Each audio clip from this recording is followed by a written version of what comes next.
Hi there, it's Darlene. I hope you're doing well. So, on Wednesday on the Zoom call, a student spoke up and asked some questions about income claims and the FTC and all those good things.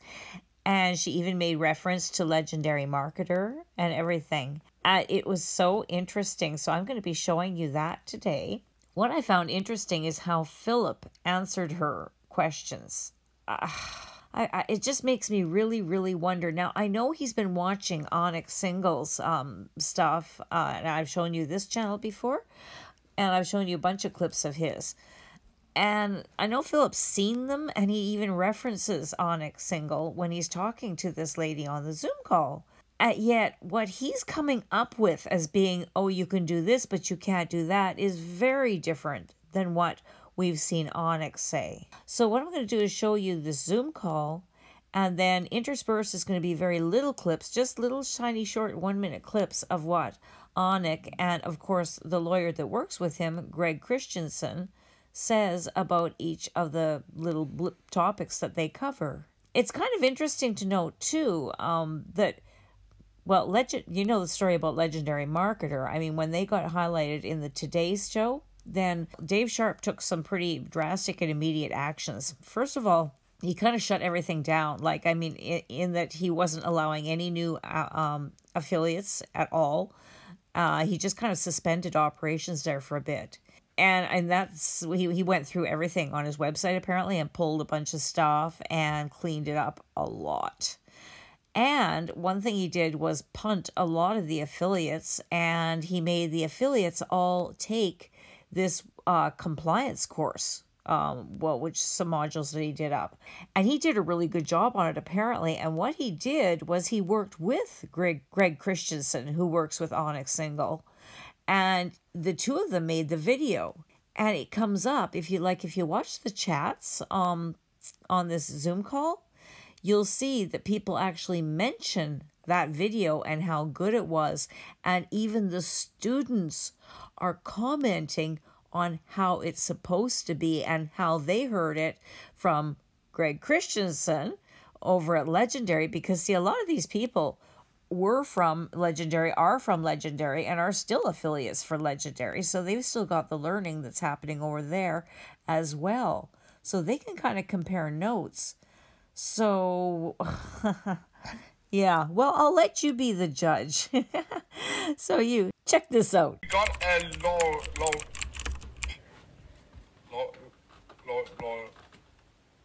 help me out. Laurel. Laurel. There we go.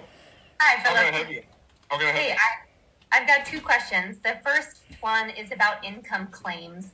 So I'm starting to learn. I'm starting to watch videos, income claims and the FTC, right? And what's gone on with Legendary and Dave Sharp. So I've been watching some interviews with him and him giving advice. And I've listened to what you've said as well about, not using the word you and not saying you can do it too. I've done this and you can do it. But I'm asking for your advice on the subtlety of it. So if you remove the you part, but you're still showing income claims, isn't that still risky? Like Dave Sharp is saying, hey, even just showing your income claim implies that someone else can do it too. And so that's in the gray area for the FTC. And I'm trying to make a sustainable business, right? Like I want to do what's going to last and not get me in trouble. So I get your point completely. Now, before somebody takes this out of context, I am not a specialist in FTC. I am not a lawyer, okay? I can only say what I have heard from my FTC lawyers that look over my business. So this is what I can tell you guys. If you want real advice, you have to pay a real lawyer to do it, okay? Cool. So now, if you've got an attorney and they say they're an FTC attorney and they do regulatory issues and compliance issues and they haven't negotiated or resolved concerns through an investigation or they've litigated the case, they probably don't know the inner workings that they need to. If you want to, in Denmark, you call it fly fucking, like go into every little bit detail, right? Like, and really go down on it. By you standing in front of a nice house or a Lambo is, in the eyes of FTC, deceiving. Yes. Right? That's what I heard. Exactly. If you go out and show that you are eating out in fancy restaurants every day and say that you can put a link here and then you can learn exactly how I do it, that is, if you go really down into it, right, that is, in the eyes of FTC, deceiving. Yeah. But no, it is not. They are not going to close down your business because of that, right? If they are going to close down your business, it's because you are promising people they're going to do the same. It's 4 types of claims. The last one is lifestyle. So I don't make any claims. I don't tell you how much money you can make. I don't tell you how much money my students make. But the entire time you're watching the video, I got a big old mansion behind me. I got a Ferrari here. I got, 3 other cars behind me. I got a pile of cash sitting here. What the hell am I implying? That lifestyle claim. They actually hate that. They do not like it. There are many cases in which it is vividly mentioned where they talk about that implication. So, right? But if you want to be 100%, 110% in the frame, the laws of FTC, the only thing you very much can do is have a white background and say, this is hard work. If you want to put in a lot of hard work, then you can click this link here and you have to concentrate a lot, right? Marketers, you're just lazy. And I was one, self-proclaimed reformed marketer right here. Everything you need to do to be compliant is doable. Compliant marketing works. You don't work. Right? What Greg just said, you can't use testimonials unless you have these systems, and every single person probably listening goes, build the systems, so much. Build a business, man. Build a business, right? Like, do it. Do the work, because and I am. So you have an option, by the way. So some of the things I teach and train, I find these systems would be very difficult to implement. I'm not teaching, crypto trading or investing, or I'm teaching kind of more skills, right? So I have some training programs I'm launching that are going to be teaching how to build funnels, how to do marketing, how to do copywriting. I don't know how to build an accountability testing functionality there. So I just won't use specific testimonials. Like, if I want to have a program on copywriting, I'm just going to focus on experience-based, content-based, generic testimonials that talk about the power of the course. And so I just build a business. Don't be lazy. There's ways. Oh, I don't want to reach out to my customers. They're not going to. Well, if they're not willing to sign off on things then don't use their testimonial, for the love of God. If you already believe that about your customer, don't use it. Right? It's not that difficult to understand. But most of the pushback we get, I can't even talk about my results. You can. But you have to provide a tremendous amount of context. You have to substantiate the crap out of it, and you can't lean aggressively into it. Well, what am I going to say? Well, I'm sorry, but if you have to say this is what I'm learning now, and I believe, and I stand by it. If you have to say all that stuff to get a sale, imagine the type of customer you're actually bringing in. And I've lived it, and I've dealt with it. So, anyways, testimonials, guys. Those are the 4 rules I wanted to say. And the sales pages, just so everyone knows, the sales pages on these offers where we're keeping them compliant as heck are great. The conversion rates from cold traffic is 4 or 5%. Dare I say, sometimes I wonder if the conversion rate's actually better than it would have been without with the hypier version. So it works. It's just FTC, you know what I'm saying? And FTC is only going after people that makes 30 million plus a month, not a month, a year. One of the hardest parts for me to reconcile has always been the scam word. So if you are an affiliate of a company, it's not just that you might get dragged into their case, you might get on the radar. They call it joint and several liability, which means you're all jointly liable, and if one of you can't pay for the full amount of damages they're looking for, then all of you are individually responsible for the entire amount. If you're an affiliate of a company that's breaking the rules, you are absolutely liable. You absolutely could get brought into the case. You're responsible for your affiliates too. They are not going after people that are making 5 or 10K a month. Okay. Okay. But I still recommend that you build a healthy business and you do not use the word you. Yeah, I don't use the word you at all. And I don't put any income claims in my reels, only in stories. But I'm just wondering, should I not be doing that as well? So he said, bingo. Greg said, if you are saying what you're saying for credibility reasons, as long as you add plenty of context, you can say it. You got to be able to back it up. But if you keep coming back to it every 15 minutes, oh, I made $50 million. Oh, then you're creating a net impression and an implied claims issue. Haha, remember? We talked about this early on.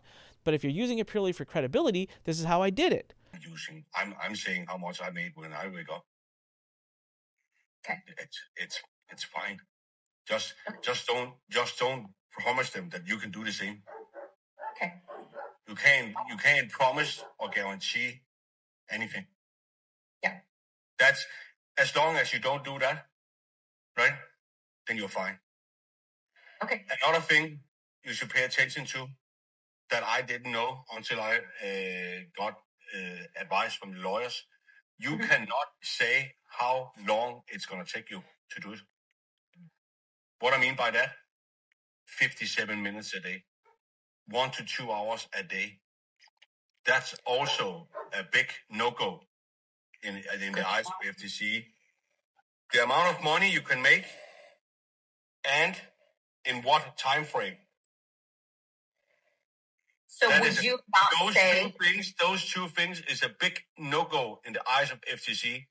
So what I say when I reworded it, build a business using simple 7-second videos in your spare time, even if you work 2 jobs or are a single mom. Okay. That's another way to say it. Okay. But you're not saying you can do it in 1 hour a day. Then FTC is going to come, okay, but Justina was 1 hour and 5 minutes to do it. You're lying. That's how they see it. Would that follow through then to saying, hey, I made whatever, $5,000, and it took me 5 months to learn these skills and start making money? Is that in the same vein? Like you would not say that because that suggests, or is that different? You can say now you are not making 30 million and you are not planting fake testimonials and doing sales call, promising all of weird things, just like that Nick Singal guy. Have you heard about him? Yeah, I have. He got fucked up with FTC. Yep. And if you have taken a look at his stuff, big income claims in the headline, big income claims. You can do the same throughout his sales videos and the sales copy. Big testimonials with income claims in it. The sales team were saying you can do make X amount of money in X amount of time, in X amount of time per day. You see, he did a lot. That's why they went after him, right? He did a lot of mistakes. Okay. Right? Even while he has been doing this for 18 years or something like that, I think it was. It's crazy, right? But if you say, I made $10,000 in 5 months, starting but only with my cell phone and a crappy internet connection, that's your result. And to be honest, if you're not making 50 million or 100 million a year, then you can say that. Okay. I am saying I made $9,300 my first 30 days when I got the right mentor, and on to $233,000 in 6 months. I did that. But I'm not saying you're going to do the same. Okay. Right? So, just a rule of thumb when you're doing this, right? Don't make income claims. That's a big no-no. Don't say how little time they have to do it per day. For example, you can do this in 30 minutes a day. You can do this in 2 hours a day. Don't say that. Just say selling high-ticket digital products where you can get up to 50% commission on. That's another way to say they can make a lot of money without saying how much money they can make. Okay. Because if you say they can make $1,000 per sale, but if they only make $987 per sale, then you are lying again. You get my point? Yeah. That's how they see it, right? And then the time frame of how long it does take for people to do it depends. Depends, right? I don't know how good you are on editing videos on social media. Right? I have no clue. I don't know if this is your first time. You actually opened Instagram for the first time and saw your video and then you decided to buy it, right? But then you are going to be like 3 hours to make a video for the first time. And you're lying because you just told me I can do this in 1 hour a day. It took me 3 hours to make just one video. Right. And to be honest, when I changed all of that after getting the advice from the lawyers, because I said how much money you could make, and I said 57 minutes a day. I made all of those mistakes. Then I got the advice and I changed it. Guess what? What happened in the business? Way happier customers. They're way happier. Yeah. There's less complaints, right? Because what Philip, okay, he did not promise me how much money I could make. He did not say how long it's going to take me every day. I'm different, and yes, some people are doing it in 30 minutes a day, but it takes me 2 hours. Yeah. Right? Yeah. But the moment you get my point, right? I do. I got it. Thank you. That's very clear. I just have one other small question. Number 3 is the blanket coverage of all. Net impression. Look, the authorities, the regulators can simply say, well, we listened to what you said and how you said it. The net impression we walked away with is you're promising people, and people will walk away thinking they can make a ton of money very easily. That's a net impression. It's a subjective matter, but unfortunately what you think isn't what prevails, it's what they think. So when you want to say the wrong thing and you're asking me what words to use, my answer will be don't say that. Okay? So that's how they've protected it. This is something that has come up for me when I was going through the investigation. I came to realize I never had heard of an implied claim. I'd never heard of misrepresentation. Well, I know what misrepresentation is, and that was never really a problem in our case. I did not know what net impression was. Never heard of it before. So this is how, and I was that person too. I was the person that would say, well, I never said, here's how to make $1,000 a day. I said, here's how you could make $1,000 a day. I'm covered. I didn't make a promise. No, the two are the same. Okay. Well, they're not the same. One's an expressed earnings claim and one's an implied earnings claim. They're both wrong.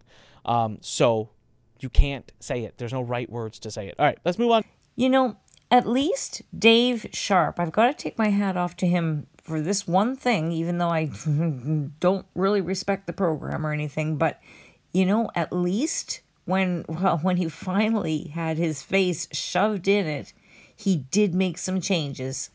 And he did then also enforce the changes down to his affiliates. And he actually spent some money, because I can't imagine that Greg Christensen comes cheap. He actually spent some money to get him to teach some compliance to the students, to do a module on that. And I mean, that's amazing. It couldn't have cost him that much. I mean, and how much would it cost Philip to do that? But instead, all the students just have to kind of hear about this stuff if they happen to hit a Zoom call and if Philip happens to post it in the group. You know, so it'd be really easy to miss this stuff. At least David Sharp is making sure that everybody knows about it. I mean, everybody had to take that course. Whereas for Philip, it's just kind of hit and miss. But the thing is he doesn't want to have to keep changing it either, does he? So if he's not fully following it, well, he can't really tell his students how to do it either, because he's not telling them what's right yet. By just saying, oh, you can't say you are going to make this kind of money, and by giving them a time frame, and you can do it in 57 minutes a day. Like, yeah, those are both wrong, but those are expressed, income claims. he's not covering implied or any of the other three. And he's thinking that that's okay. And the rest of it, he can game the system and keep on putting those income claims in your stories, because the stories disappear after 24 hours, right? So that's why you put those income claims there and not in your reels or in your posts. So he's just trying to still weasel his way through the crevices and cracks to try and keep making as much money as he can. And he's taking all of his affiliates with him. And the affiliates are accountable too. So that's the scary part, because I really do see the affiliates more as the victims in this. But all I can do is holler out a warning, right? And that's about it for the warning for me tonight. You have a good evening or a good day whenever I might have caught you. Darlene out.